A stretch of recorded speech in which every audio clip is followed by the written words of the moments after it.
Le Réseau des sports vous présente le Stock Car à Saint-Eustache. Mesdames, Messieurs, ici Michel Hervé, je vous souhaite la bienvenue à cet autre programme de Stock Car en provenance de l'Autodrome de Saint-Eustache. Comme vous le savez sûrement, la saison tire à sa fin et la lutte est toujours très vive du côté de la classe Sportsman où 4 pilotes se font une belle opposition. D'abord, jetons un coup d'œil au classement. Steve Maheu est en première position avec un total de 1085 points. 11 points d'avance seulement sur Daniel Wolf. Jacques Demers, lui, est en troisième place et Patrick Werner en quatrième position. Donc, un écart de seulement 90 points entre ces 4 pilotes. Il y a aussi une belle lutte qui se dessine en classe production. Pour nous en parler, on va rejoindre notre confrère Jean-François Descaries. Merci, Michel. Et oui, le week-end dernier, on a vu Lucie Campeau, la deuxième demoiselle, à marquer une victoire dans la catégorie production cette saison. La catégorie production, un championnat à finir. On a la voiture numéro 38 de Martin Goulet et la 97 de Serge Etier. La 97, 4 victoires. Goulet en tête par 4 points. Aucune victoire dans cette saison. Qui sera le grand champion dans ce championnat? Eh bien, ça, c'est l'avenir qui va nous le réserver avec encore 3 courses dans cette série. Nous entamons notre émission par notre première course, la catégorie Force 4. Et dès les premiers instants, c'est la voiture 26 de Sylvain Brodeur qui s'élance au premier rang. Et déjà pris en chasse par le 18 de Marc Faubert, cette magnifique CRX, ainsi que la 5 de Provencher. Marc Faubert, ça va être les pilotes à surveiller dans cette catégorie des Force 4. André Ménard, il va sans dire aussi, qui nous livre une belle opposition, qui fait un bon spectacle depuis quelques semaines au volant de la voiture numéro 17. Oui, André Ménard, qui est le champion défendant de cette catégorie, devrait quand même nous prévoir avec une très belle remontée dans le temps qu'on voit un autre dérapage de la voiture numéro 5 de Daniel Provencher et Marc Faubert, le 18, qui prend la mesure de Sylvain Brodeur dans le virage numéro 3. La voiture numéro 5 qui va très loin à l'extérieur lors des virages. Mais pour le moment, c'est toujours la voiture 18 qui est en tête. Plusieurs voitures encore dans cette course, Jean-François. Eh oui, Michel, cette catégorie très peu dispendieuse attire beaucoup de gens. C'est une très bonne façon de commencer dans le monde du stock car. Une voiture comme ça peut se préparer pour beaucoup moins que maintenant, on va dire dans les environs de 1000 $. On peut se préparer une très bonne voiture et déjà on voit Stéphane Aubin, le signaleur en chef, signifier aux pilotes la moitié de l'épreuve déjà de compléter dans cette catégorie des Force 4. Oh là là! Et ça vient de se pousser. Oui. C'était la voiture numéro 4 de Marco Leftakis qui a touché la voiture numéro 12 de Éric Ricard. Il ne semble pas avoir trop de problèmes. Les voitures sont demeurées en piste. Donc, oups, encore ici.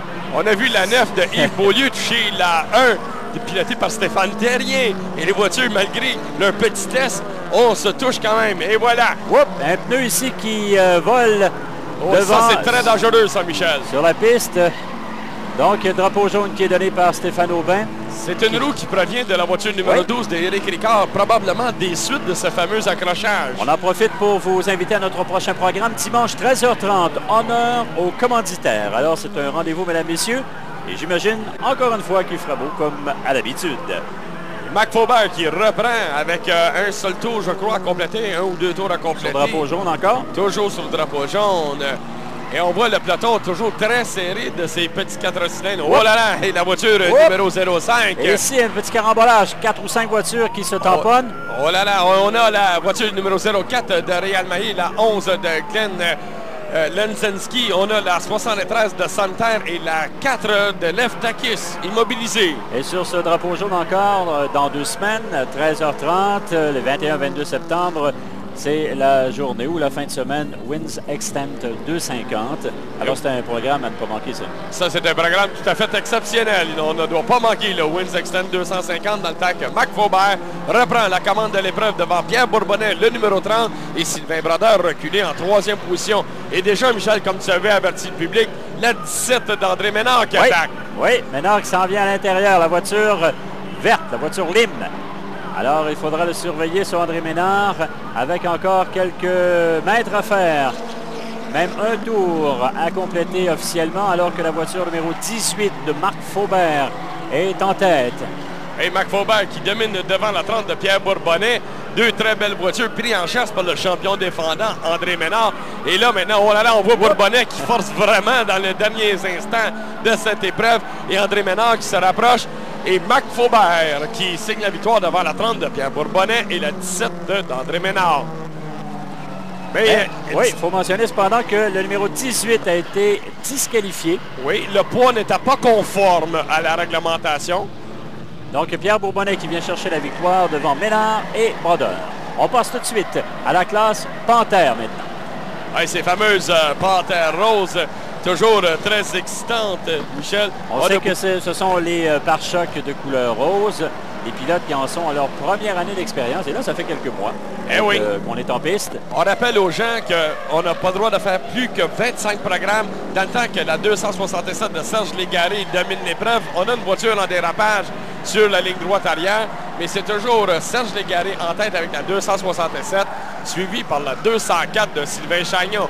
Deux très bons animateurs du spectacle. Et également Normand Barbeau, le 201. Voilà, la victoire confirmée pour Serge Légaré que l'on voit ici au volant du 267. C'est Sylvain Chagnon qui termine deuxième et Normand Barbeau, la voiture 201, qui prend la troisième position. On passe tout de suite à la catégorie novice. Et dès le départ, c'est la voiture 151. Christian Cloutier, voilà. Un des champions dans cette catégorie. Et maintenant, on voit la voiture, l'éventuel vainqueur, le 114, qui est Michel Delisle. Michel Delisle qui a su se faufiler à travers des drapeaux jaunes et des multitudes d'accrochages qu'on a pu voir avec ses véhicules et dominer l'épreuve en toute fin. Et on va voir Michel Delisle qui vient chercher une très belle victoire ici. Le drapeau à damier qui est donné par Stéphane Aubin. Donc, le champion dans cette classe novice, Michel Delisle, au volant de la voiture 114. Mesdames, messieurs, on fait une courte pause. Tout de suite après, il sera question de la finale en classe production.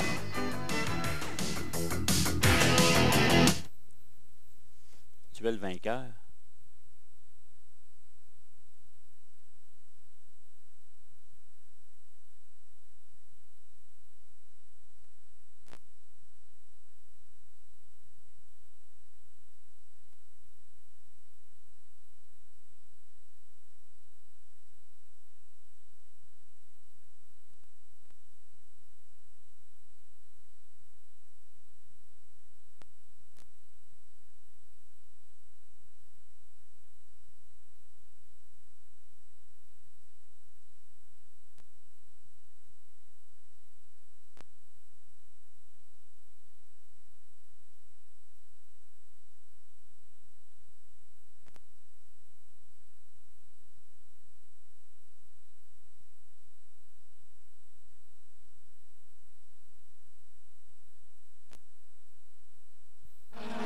Nous sommes de retour, mesdames, messieurs, à l'autodrome de Saint-Eustache. Et avant de passer à la classe production, un petit coup d'œil du côté des classes Super 4 et amateurs. Et dans cette catégorie Super 4, Jean-François, il y a une belle lutte ici qui se dessine entre la voiture 90 de Lucien Campeau et Daniel Charret, le 50. On a pu voir le mouvement de la tête de Lucien Campeau, pilote de la voiture numéro 90, pour vraiment surveiller s'il pouvait rentrer confortablement en avant de la voiture numéro 50 pour accomplir ce dernier tour dont on vient d'avoir le drapeau blanc. Donc, au volant de la voiture 90, cette Honda Prélude de Lucien Campeau en quête d'une 9e victoire cette année. Lucien Campeau qui a plus que la ligne droite des tribunes à parcourir pour venir signer cette victoire devant Daniel Charette. Et ça frustre quand même quelques pilotes. 9 très belles victoires pour Lucien Campeau dans cette catégorie qu'on pourrait catégoriser de Sportsman 4 cylindres. Donc, Lucien Campeau, le grand gagnant du côté de la catégorie Super 4. On va passer maintenant, Jean-François, du côté de la classe amateur. Toujours très spectaculaire, cette catégorie. Oui, Michel, une catégorie avec beaucoup d'action, d'émotion et de sensations. Actuellement, on voit le peloton de bolides qu'on peut voir régulièrement. Et on a la voiture numéro 86 de Joël Léger qui domine devant la 26 de Pierre Brodeur. En troisième position, c'est le numéro 7 de Michel Chénier, un bonhomme qu'on voit souvent en ouverture d'émission. Oui, alors actuellement, on voit la lutte pour la première position. Et si je n'abuse, c'est notre dernier virage avec Joël Léger en tête, le 86, qui vient cueillir un drapeau à damier devant le 26 de Pierre Brodeur. Cependant, il faut mentionner que c'est Pierre Brodeur qui a été couronné champion. Il y a eu une réglementation pas tout à fait légale du côté de la voiture du 86. Oui, la poussée de l'arbre à canne de la voiture numéro 86 de Joël Léger était illégale. On en profite, mesdames et messieurs, pour vous rappeler notre journée, dimanche après-midi, 13h30, journée où on aura l'honneur aux commanditaires. Et on part tout de suite avec notre classe production. Et Bernard Lauzon, le 06, qui s'empare de la position de commande déjà sur le départ, suivi de Michel Raymond, la voiture numéro 7, et Pierre Lafrenière, qui est étincelant, plonge à l'intérieur pour tout de suite prendre la deuxième position au volant de sa Snicker numéro 67. Bernard Lauzon, un pilote qu'on n'a pas vu beaucoup cette année. Non, un pilote d'expérience qui a effectué que quelques épreuves seulement. Et on voit maintenant Pierre Lafrenière qui est complètement déchaîné sur Lafrenière au volant de la Snicker 67. Oui, on espère évidemment une victoire pour Pierre Lafrenière parce qu'au cours des dernières semaines, il a joué vraiment de malchance. Oui, et Pierre, qui était vraiment dû pour le championnat, a reculé en 4e position et aimerait bien, dans ses 3 derniers programmes, venir chercher des précieux points et peut-être même encore une chance, une très bonne chance même, je dirais, de remporter le championnat. Évidemment, la voiture 67 au plus fort de la lutte dans cette catégorie où c'est très serré. Alors ici, on voit la voiture 98 qui quitte la piste. Jürgen Earhart qui utilise un moteur 6 cylindres seulement contre ses gros 8 cylindres. Disons une forme de s'affirmer dans le temps qu'on retourne avec la 67, la Snicker de Pierre Lafrenière. On sait que les 4 premiers pilotes au classement se font une superbe lutte, Jean-François. Le 97 de Serge Etier, il y a le 38 de Martin Goulet, le 29 de Sylvain Dionne, avec notre 67, la Snickers, de Pierre Lafrenière. Je voudrais souligner la belle performance de la voiture numéro 10, Alain Chartier, qui semble avoir trouvé tous les petits problèmes de ce bolide. Et la tenue de route semble être revenue après ce véhicule. Et on peut le voir maintenant attaquer à l'extérieur Bernard Lauzon, le 06. Il y a aussi la voiture 82 qu'il faudra surveiller de près, Sylvain Boyer. Sylvain Boyer qui fait de bonnes performances aussi depuis un certain temps. Oui, Michel, Sylvain Boyer qui est sorti grand vainqueur de la dernière épreuve de 50 tours, la Constance Skidoo. Et on le voit maintenant dans une remontée, dans le temps qu'Alain Chartier maintenant est devant Lucie Campeau, cette demoiselle qui s'est payée une victoire cette saison. Il ne faut pas l'oublier, Lucie Campeau qui la semaine dernière avait coiffé le fil d'arrivée au premier rang dans cette catégorie production. On voit apparaître maintenant la 97, Serge Etier. Serge Etier qui est 2e actuellement au championnat. Serge Etier qui doit attaquer sérieusement et distancer Martin Goulet pour reprendre la tête du championnat et prendre peut-être une certaine avance, peut-être un petit confort, comme on pourrait dire. En 6e ou 7e position, il y a aussi la voiture 122 de Jean Boisvert. Jean Boisvert qui nous a offert aussi de bonnes performances dernièrement. Jean Boisvert, que je te dirais, Michel, que toutes les fois qu'il vient compétitionner, ces gens-là partent de Eastman, dans la région des Cantons de l'Est, pour venir compétitionner.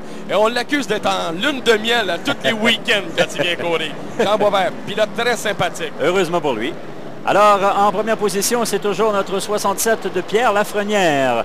Alors qu'on voit ici la lutte entre Lucie Campeau et Serge Etier. On a pu voir la voiture de Serge Etier, la 97, avec un coin d'aile quelque peu remonté. On peut voir que la lutte a été très dure pour tenter de remonter une à une toutes les voitures qui sont dans cette compétition catégorie production, dans le temps que Pierre Lafrenière, lui, jouit d'une piste complètement libre en avant de lui. Il faut dire, Jean-François, que Serge Etier voudra sûrement reprendre sa position qui lui est familière, la première place au classement général. Lui qui a été là toute l'année et depuis une semaine ou deux, il se retrouve au 2e rang derrière Martin Goulet. Oui, Martin Goulet, comme on l'a dit, aucune victoire, mais la régularité. Oh là là! Et c'est la voiture numéro 06 de Bernard Lauzon. Et Boisvert qui vient. Plusieurs voitures ici qui quittent la piste, qui quand même s'immobilisent sans trop de gravité. Lucie Campeau aussi, qui est dans l'autre coin. Alors là, plusieurs voitures qui sont sorties de piste. On peut voir la traînée d'huile qui a laissé échapper la voiture numéro 06. Bernard Lauzon, explosion du moteur. On le voit ici. Exactement, Michel, avec la fumée. Et ça l'entraîne, la voiture 122 de Jean Boisvert, la 4 junior du jeune André Sylvain, la 88 Brigitte Langlois et une multitude d'autres voitures. Et surtout la voiture numéro 38 du meneur au championnat, Martin Goulet. Retour de la pause, la fin de la course, mesdames, messieurs.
retour à l'autodrome de Saint-Eustache après le drapeau jaune causé par ce mini-carambolage. Eh bien, c'est reparti avec toujours Pierre Lafrenière en tête et la voiture 10 d'Alain Chartier qui le suit au deuxième rang. Mais la troisième position, c'est Sergetti. Sergetti qui doit, comme je disais tout à l'heure, distancer la 38 de Martin Goulet. Sergetti qui aimerait bien... Oh là là! Et François Knuckles, un long dérapage. Il touche le muret protecteur, mais revient dans la ronde. Pierre Lafrenière qui résiste à la poussée de Chartier, qui est quand même côte à côte avec lui. Et Sergetti qui le pousse derrière. On peut voir la distance entre la voiture numéro 97 et la voiture numéro 38. La 38 est en tête du championnat et la 97 deuxième par seulement 3 ou 4 points seulement. Et on a vu Alain Chartier, belle prestance d'Alain Chartier côte à côte avec Pierre Lafrenière qui s'en laisse pas imposer. On souhaite une victoire pour Pierre Lafrenière, lui qui n'a vraiment pas été chanceux récemment. Oui, Pierre qui a vraiment besoin d'une victoire pour se relancer dans le championnat, malgré que le 97 Sergetti est sur le pare-choc de Alain Chartier, le numéro 10. Lui-même, Alain Chartier, qui est quand même étincelant aujourd'hui. Il faut vraiment noter qu'Alain, comme on disait plus tôt, la voiture semble être maintenant bien placée. Malheureusement, on est un peu en fin de saison. Mais Alain Chartier performe très bien aujourd'hui. Je pense, Jean-François, il faut l'avouer, c'est une des belles luttes cette année qui se dessine, surtout dans cette catégorie production. Le classement est très, très, très serré et ça peut changer à toutes les courses. On a 4 pilotes qui peuvent s'emparer du championnat. Et là, maintenant, on revoit Alain Chartier qui revient challenger une fois de plus la 67 de Pierre Lafrenière pour la position de commande. Alain Chartier qui, franchement, a vraiment le vent dans les voiles aujourd'hui. Oui, c'est peut-être une de ses meilleures performances de la saison. C'est certainement, par contre, une de ses meilleures présentations en piste de son talent. Pour une fois, disons qu'Alain l'extériorise vraiment, côte à côte une fois de plus avec le 67 de Pierre Lafrenière. Il faudra surveiller aussi dans le rétroviseur Sergetti qui est tout près, qui cherche un peu d'espace. Évidemment, là, il n'y a pas beaucoup d'espace de manœuvre pour lui. Oui, là, ça nous rappelle peut-être une certaine compétition. On est à 3 voitures. Oui. Pierre Lafrenière, la 67, la 10 de Alain Chartier et la 97 de Sergetti. Donc, Pierre Lafrenière qui vient chercher la victoire in extremis au volant de la voiture 67 devant Alain Chartier. Sergetti termine 3e et c'est Sylvain Boyer qui prend la 4e position. Ce qui veut dire qu'au classement, regardez l'écart. Sergetti en tête avec 4 points d'avance seulement sur Martin Goulet. Sylvain Dionne est 3e à 40 points et 48 points derrière, c'est Pierre Lafrenière. Et tout de suite, on s'en va du côté de la classe Sportsman. Lucien Rochelot, encore lui. Ah oui. Toujours lui, qui est en tête, qui a été le plus rapide lors des qualifications et qui là est côte à côte avec Serge Morissette. Ça fait plaisir de voir Morissette revenir en piste. Espérons que pour lui, cette fois-là, que ce sera jusqu'à la fin. Oui, si Serge Morissette pouvait lâcher Dame Malchance un peu, la laisser, comme on pourrait dire, descendre de son bolide, ça irait pas mal mieux pour la voiture des Titans de Laval. Mais par contre, Lucien Rochelot, égal à lui-même, a pris un départ en canon, plongé à l'intérieur. L'intimidateur, son nom lui va très bien. Le 66 s'est emparé de la position de commande. Depuis quelques semaines, c'est une position qu'il aime bien. Il est installé en tête et il n'y a pas grand-chose qui peut, outre un problème mécanique, il n'y a pas grand-chose qui peut lui faire peur parce qu'il est de très forte opposition face aux autres. Disons que Lucien Rochelot, on connaît le pilote, on connaît aussi l'équipe. On pourrait noter plusieurs gens de cette équipe-là. On travaille très fort à semaine longue, Michel, pour placer la voiture 66. Et c'est peut-être ce qui fait la différence avec les autres pilotes. On s'acharne beaucoup sous ce bolide.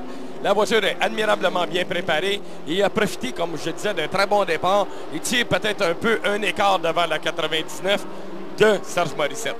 Donc, Morissette qui est en 2e place. En 3e position pour le moment, c'est Jacques Demers, suivi de Jacques Borgia, la voiture de Borgia, mais qui est conduite aujourd'hui par Michel Paquin. Oui, c'est Michel Paquin qui est au volant de la voiture numéro 43. Steven Duguay qui suit derrière et Daniel Wolf. Daniel Wolf, ça serait un pilote à surveiller dans cette occasion parce que Daniel Wolf, au moment où on se parle, est en 2e position au championnat derrière Steve Maheu, le 60. Oui, comme on l'a vu en début d'émission, la lutte qui est très vive aussi de ce côté-là. On le voit ici, la voiture 60 de Maheu, derrière Jean-Yves Caron. Tout juste à côté de lui, c'est le 25 de Michel Groslo. Il y a Patrick Werner aussi qui est derrière. Guy Dumoulin, la voiture 2. Werner, c'est le 67. Oh là là, et tu parles de Guy Dumoulin. Et Guy Dumoulin qui échappe la voiture à la sortie du virage. Émile Daigneault qui vient frotter le mur, rentrer en collision avec la voiture de Dumoulin. Et il y a Gérard Boulay aussi qui a le devant de la voiture complètement amoché. Oh, la Tofoil machine de Boulay semble être lourdement endommagée. On peut voir maintenant même La voiture 71 également qui est partie en dérapage. Et le tout, ça a été causé par l'explosion de la durite de la voiture numéro 25 de Michel Groslo. Que de l'eau seulement sur le pavage. Nous sommes de retour tout de suite après cette pause, mesdames, messieurs.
Nous sommes de retour à l'autodrome de Saint-Eustache avec toujours en tête notre voiture noire 66 de Lucien Rochelot.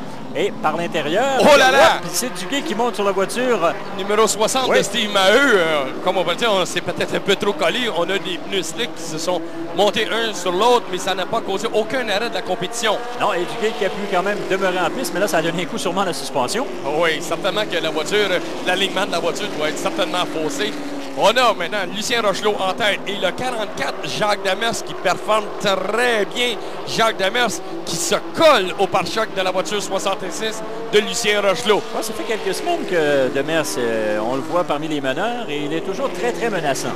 Une autre voiture qu'on voit apparaître quelque peu à l'écran, c'est la voiture numéro 17 de Daniel Wolf qui maintenant se pointe en 4e position. Alors Daniel Wolf maintenant qui challenge la voiture numéro 16 plutôt de Jean-Yves Caron pour la 4e position. Daniel Wolf, lui, se doit de terminer en avant du 60 de Steve Maheu qu'on retrouve quelque peu loin dans le nombre de voitures. Et maintenant, on voit malheureusement la voiture numéro 17 de Daniel Wolf laisser échapper une petite fumée qui ne trahit pas trop nos commentaires. Problème mécanique qui s'annonce. Il ne faut pas oublier non plus le 77 de Patrick Werner. Lui-ci, il est au plus fort de la lutte au classement. Alors qu'on voit Jean-Yves Caron, Duguay, Groslo. Il y a une voiture 07 aussi, ça c'est un nouveau venu. Oui, c'est notre ami Daniel Nadeau d'Ottawa qui est venu rejoindre le groupe de pilotes ici. Et Daniel Nadeau qui se trouve très confortable à l'autodrome Saint-Eustache. Il y a peut-être une seule chose qui est un peu déplorable, c'est qu'il arrive si tard en saison. Mais on sait que Nadeau voudrait bien compétitionner avec nous autres durant toute la saison 1992. Et dans ce temps-là, on a toujours une très belle lutte pour la première position avec le 66 de Lucien Rochelot et la 44 de Jacques Demers. Jacques Demers maintenant qui regarde à l'extérieur de Lucien Rochelot. Oh là là, Lucien qui n'est pas habitué de voir quelqu'un dans son rétroviseur. Non, mais il est toujours très agressif alors que Maheu, lui, semble revenir de l'arrière. Et il prend la mesure aussi de Jean-Yves Caron. Maheu, ce jeune pilote toujours aussi très agressif sur le circuit.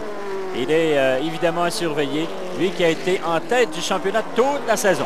Oui, malgré que c'est par quelques points seulement. Oui. Steve domine toujours le championnat. Et je vous rappelle que Steve Maheu est issu de la catégorie production. Il s'est permis 3 championnats catégorie production avant de venir rejoindre le groupe des Sportsmen. Donc, il a suivi, si on veut, l'échelle de montée vers cette classe qui est toujours très excitante, qui actuellement, cette épreuve, est dominée par l'intimidateur. Oh là là! 47 ici. Eh oui, Ronald Knuckle qui part en dérapage avec sa luxueuse Thunderbird, comme on pourrait dire. Whoop, Duguay aussi, Steven Duguay. Oh là là! Wow. La collision. La Dianétique 48 qui collisionne avec la 07 de Daniel Nadeau. Immobilise également la 16 de Jean-Yves Caron. Eh bien, Nadeau, il va s'en souvenir de sa présence à l'autodrome de Saint-Eustache, où nous vous invitons, mesdames, messieurs, les 21 et 22, à 13h30. La fin de semaine, Wins Extend 250. Ça ne pas manquer ça, il y a beaucoup d'actions à prévoir. Eh oui, Michel, maintenant toujours avec Lucien Rochelot en tête. Et maintenant, on voit Steve Maheu pointer en 3e position. Steve Maheu qui a toujours été régulier, qui a été constant cette année, n'a pas ravi beaucoup de victoires.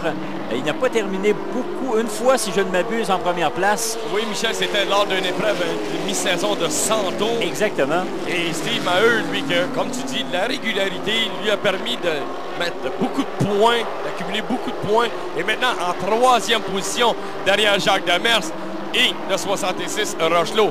Donc, on aura certainement une belle fin de course avec ces 3 pilotes. Et j'ai vu passer la voiture de Guy Dumoulin avec quelques pièces de carrosserie en moins suite à la collision qui s'est produite tantôt devant la ligne des puits, devant les estrades principales. Alors, c'est une bonne nouvelle. Dumoulin qui aussi nous fournit toujours un bon spectacle. Oui. On se souviendra alors du 100 tours récemment. Oui, Guy Dumoulin, comme tu dis, qu'on revoit en piste, beaucoup de pièces de carrosserie seulement qui sont arrachées d'après la voiture. On le voit ici, là. Oui, les carrosseries, on rappelle aux gens que les carrosseries sont en plastique.